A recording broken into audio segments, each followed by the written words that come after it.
the start of another 24-hour reading challenge video, except this time it's gonna be a little bit different. I'm going to be doing the thing where I just start and stop the timer every time that I'm reading, but I better not be put off of hold while I'm filming this. I wanted to start this nap because it's 10 a.m. I always read while I eat. I wanted to do that, so we're gonna start it together. I kind of have a TBR. I actually have a sticky note with books that I actually want to read. Just having a TBR in my head like isn't cutting it. I literally need to see it spelled out for me like I'm a child. Of course, the book that I'm reading right now actually isn't on that, but after I finish this, I'm gonna be reading one of those. So that's the game plan. Right now I'm reading this book I started last night. Want to stay up to date on your— Oh my gosh, I literally thought I got put off hold for a second and they just heard me vlogging. All In by Jennifer Lynn Barnes, the third book in the Natural series, because I finished the second book, Killer Instinct, yesterday. It was so good that I was like, I immediately need to pick up the third one and ignore the sticky note. Kind of like Criminal Minds, if you make it like YA, you're basically following this bureau, the FBI, and they recruit people called naturals, who are literal 17-year-olds. 17 who have like natural gifts. The FBI uses them to like solve cold cases. So we follow Cassie, a really gifted like profiler, and there's other teenagers here too. One of them is really good at reading emotion. One of them is like a human lie detector. One of them is like really good at numbers and like picking up stats. But underneath all that is like the greater mystery of like, oh my god, every time the music pauses, I think that I'm getting put off hold and then I literally have a mini heart attack. But the real reason that I like this book series is obviously because there's a love triangle. I already know who my favorite boy is. I've known from the beginning. No one really does love triangles quite like Jennifer Lynn Barnes, let me tell you. And I love the boy in it so much. Like, I have this ongoing theory. If you are a Conrad Gorley and a Grayson Gorley, you're definitely gonna be a Dean Gorley. And I feel like those Gorleys are also like just Mariana Gorleys. I'm gonna try to read actually like for as long as I can today. We'll see. I'm not an athlete about this. Like I'm quite bad. Ready, steady, and I'll try to update you by the hour. So I'll see you in the next hour.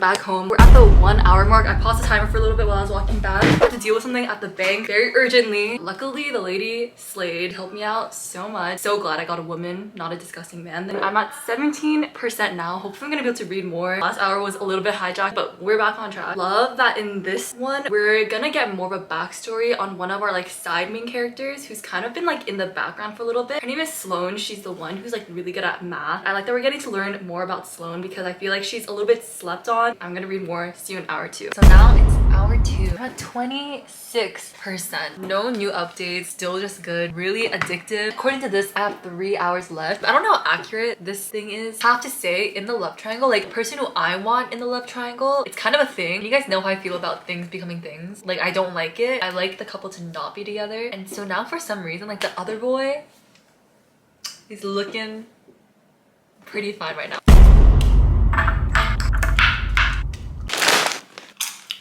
Third hour now. Look at how perfectly I stopped it. I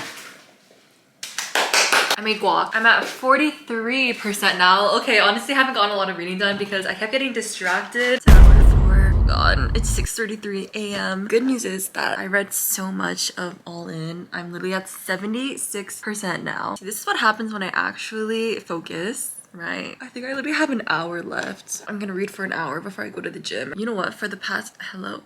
Are you gonna focus? I'm gonna be so for real. Cassie, our main character, who we're in her POV like most of the time, is the most boring character out of everyone here. 8,000,000% a self-insert character for us. I mean, she has her own backstory. Like, she was recruited by the FBI because her mom was killed and she wants to find out the murder, and so that has just been an ongoing plotline. So we're learning a little bit more about that, but I don't care about Cassie at all. But in this book, we get backstories for Sloane, like I said earlier, and Leah, who's like our resident like mean girl, you know? She's also Asian. She better not be a hoe with a hair streak. She's like the human lie detector. But right now, we know like the least about her backstory. Like, she's so secretive. She's like this with Dean, and she has like an on again, off again thing with Michael. On to hour 5. 4 hours and 44 minutes in. We finished our first book of this challenge. I gave this a 4 stars. I would read the next book right away. I don't want to try another book just for the challenge, so I'm not reading the same series throughout this 24 hours. But it was so good. Like, if you guys love Criminal Minds, me about to fall into my annual Matthew Gray Goobler Spencer read freaking hyperfixation again. I don't really have much else to say about this because it's the third book. I don't want to spoil anything, but this series is just so good. Like, catch you reading this book at 2 a.m. instead of sleeping type of vibe. It was really good. I highly recommend it. And I have to say that the love triangle, this is getting spicy. The other boys pulling through, I have to say. It's making me confused. It's giving me conflict. I thought I was loyal, but I'm a homie hopper till I die. I already decided on the next book I want to read because I saw my sticky note up there. This book, which is One for My Enemy by Olivia Blake. I really like the way that this author writes, and I love the way that she writes her like subplots of romance. And I heard that this one has several. I think there's like a rival between two families of like magicians. One for the money. That's what I always think of when I see the title. Oh my god, look at the text on it. It says be but mine. Like, what does that mean? Although I started flipping through it and look at how many characters are in it. Oh, I'm already scared. It looks like we followed the Fedoras, and there's 3 brothers, and then we have the Antonovas, and there's like 5, 6, 7 sisters in this family.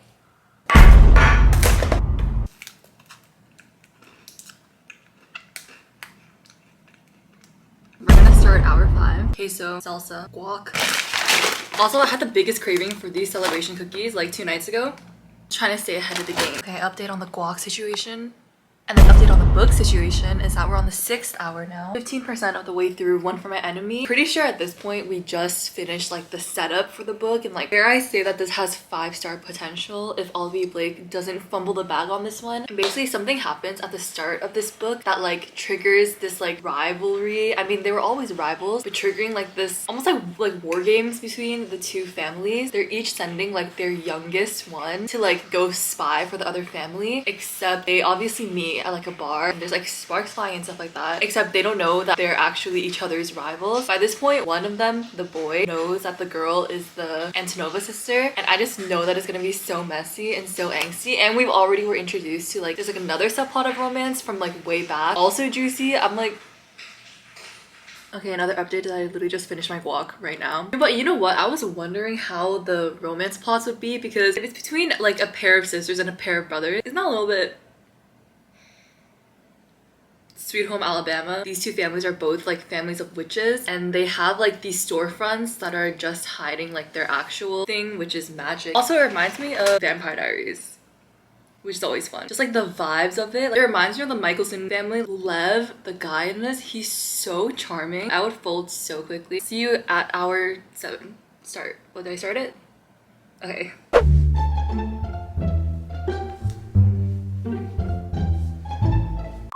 This video is like cursed, I swear. Busted my knee on nothing. I was literally just standing there and needing to go to the bathroom. We are on the 7th hour and I'm only 20% more. It's because I kept getting distracted. I don't know what I was getting distracted by. I just literally read for an hour and what happened? Okay, the 8th hour is upon us. Definitely was able to concentrate more. I'm at 32% now, about 1/3 of the way. I'm really liking this book, I have to say. Right now it's definitely at a 4 or 4.5 star. We'll see up 5 stars. You guys know my history with this trope, the secret identities trope. The more drawn out it is, the better. Okay, time jump because 9:40. I'm gonna start hour 8 now, and my goal is to do 3 hours straight. 9:30 to 10:30, 10:30 to 11:30. And then 11:30 to 12 or 40. Hold on.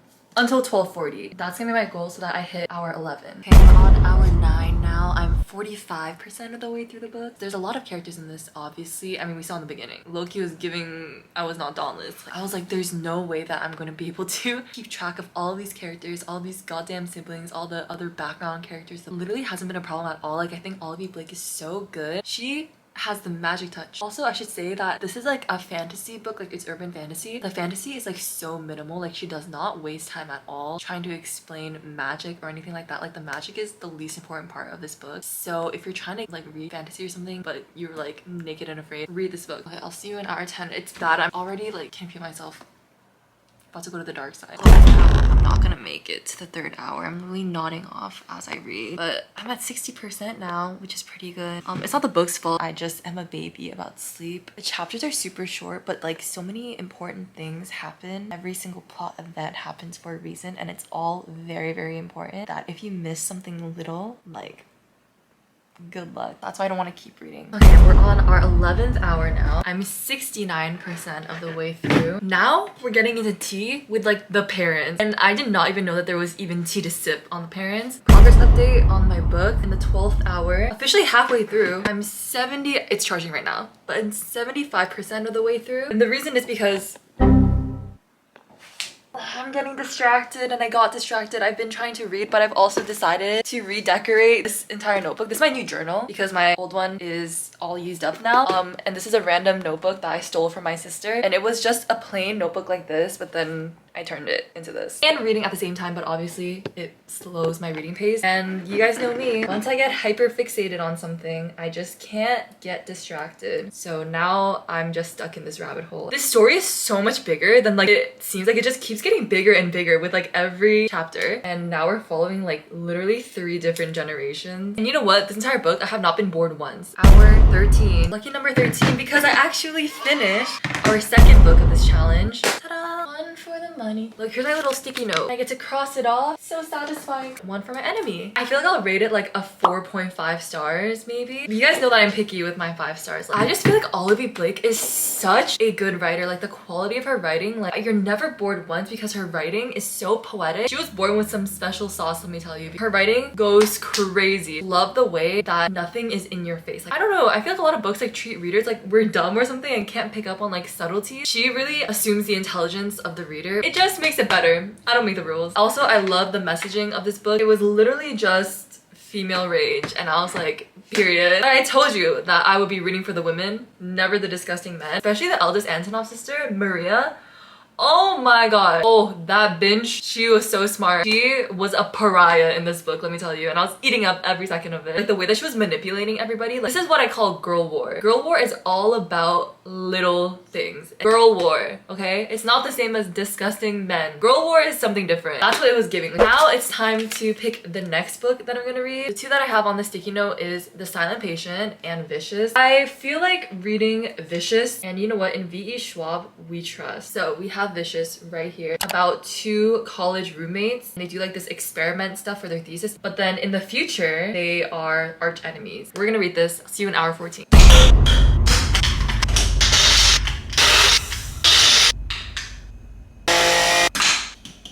I am currently 11% of the way through Vicious. I'm already loving it a lot. Has 4-star, 5-star potential. Victor and Eli, and they were roommates in college. Every other chapter or every few chapters or whatever. It's like 10 years ago. Only following Victor's POV, which I like the fact that it's single POV. I don't know, one thing about me is that I actually don't like dual POVs. I think it's way more fun when we only have one person's perspective and then we need to guess what the other person is thinking. That's the kind of stuff that I like. As one does, one on Pinterest already. Searched up Victor and Eli and I saw this photo. I'll put it on the screen and I'm already sold. Eli decides that he wants to research about EOs, which stands for extraordinaries. It's basically like superheroes. Oh my gosh, there's a dog peeing. And then in present day, we're following Victor, who has been in prison for 10 years. And he's trying to go kill Eli now. Which means that something happened at the end of this year. Sounds juicy to me. Hour 15, guys. I'm literally becoming addicted to this book. I swear, I was literally just lying here. I'm 20. Oh my gosh, my knee. I'm 26% of the way through. Oh my god, I've never been more stressed. Dumb 22-year-old boys in college who think that they're smarter than they actually are would do something like this. I need to keep reading, obviously. On to hour 16. Okay, so it is the 16th hour now. I didn't make a lot of progress on this book because I got distracted and went down a rabbit hole beyond law talk. 35%. I'm sorry, I'll do better next time. Next time, and I didn't do better because I'm literally crying because of this little boy giving a best man speech for his dad. Okay, welcome to hour 17. I'm sorry the lighting is so bad. I'm at 45%. I'm only at 45? Damn, so much has happened and it's not even halfway through yet. And I was telling you about the side characters in the story. There's 2 that we know right now. Victor's old cellmate and then a girl that they like pick up on the side of the road who's like injured and they kind of like take her in. I really like it because you guys know that I love like a found family, especially between like it's like a parent-child type of found family relationship. I eat that up. I'm really liking it. I'm gonna keep reading.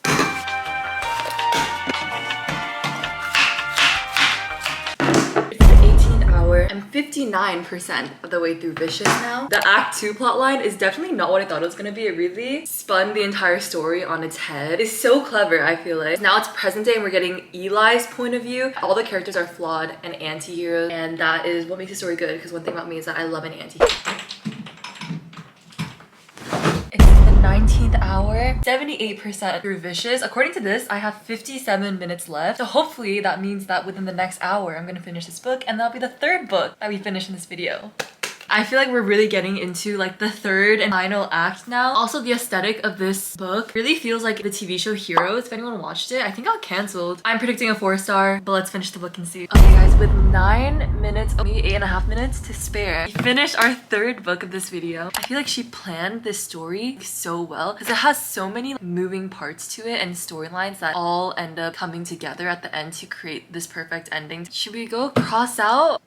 I definitely didn't think that I was gonna get to this book. I don't want to start it and then not be able to finish it in this video. I'm not a big thriller person, but everyone knows this book, The Silent Patient. I feel like it was really popular like a couple of years ago. It's about a patient who's in the psych ward. You're in the POV of like the therapist, like trying to figure out what happened because she hasn't spoken, but she just shot her husband like 5 times and then hasn't spoken since. How many hours are left in this challenge? 4 hours left. We're right upon the 20th hour now. I don't know if I can do that. 21st hour now. I feel myself falling asleep again. I'm 17% through Silent Patient. Just got to part 2 actually. I'll see you in the morning. Okay, good morning everyone. It's now hour 22, 36% of the way through The Silent Patient. I just want to know what happens, the plot twist. It's actually more about the therapist, which I wasn't expecting. I like that. And I feel like that's gonna have something to do with like the plot twist. Like I feel like there's gonna be some connection between his life and then this woman's life. Okay, we're at hour 23 now.